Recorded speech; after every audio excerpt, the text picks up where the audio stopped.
হরে কৃষ্ণ, রাধে রাধে বন্ধুরা। আজকের আমি আমসত্ত্ব কালাকাঁদের রেসিপি করে দেখাবো। প্রথমে 3 লিটার দুধ নিয়েছি, কড়াই ফুটছে, দুধটা ফুটে মোটা হয়ে যাওয়ার পরে আমি আগে থেকে 3 লিটার দুধের লট করে রেখেছিলাম, ওটা এর মধ্যে অ্যাড করে দিয়েছি। মোট আমি 6 লিটার দুধের কালাকাঁদ করছি। এটা 6 লিটার দুধে 300 গ্রাম চিনি দিয়েছি। এই যে মোটা হয়ে এসছে দেখছেন। এরপরে এটাকে আমি আঁচ একদম লো ফ্লেমে করে নেড়ে নেব, নিয়ে ভালো করে দানাটা করে নেব, ভেঙে নেব, ওর সঙ্গে আমসত্ত্ব অ্যাড করব। তো 6 লিটার দুধে 200 গ্রাম আমসত্ত্ব দিয়েছি, দিয়ে এটাকে ভালো করে ছোট খুন্তি দিয়ে মেলে দেব। একটা ট্রেতে এমন কাগজ পেতে নেব, সাদা পরিষ্কার কাগজ পাতার পরে এটাকে তুলে নেব। তুলে নিয়েছি বন্ধুরা, দেখুন। তুলে এটা রেখে দেব 6 ঘন্টার জন্য রেস্টে রাখবো, মানে করেছি আমি যেই সময়, ওইখান থেকে রেখে দেব। পরের দিন এটা কাটিং করব। দেখুন বন্ধুরা, পরের দিন এটাকে পাটাতে ঢেলে নিয়েছি, নিয়ে কাটিং করে দেখাবো।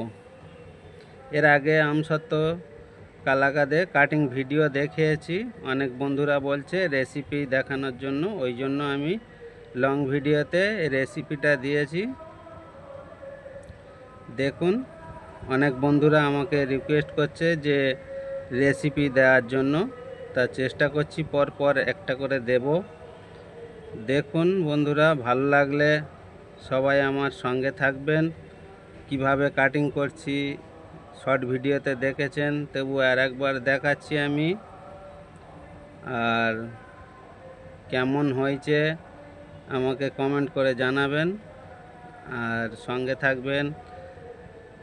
আমসত্ত্ব কালাকাঁদের রেসিপি যদি কারোর বুঝতে অসুবিধা হয় তাহলে কমেন্ট করে আমাকে জিজ্ঞেস করতে পারো, উত্তর আমি দেব।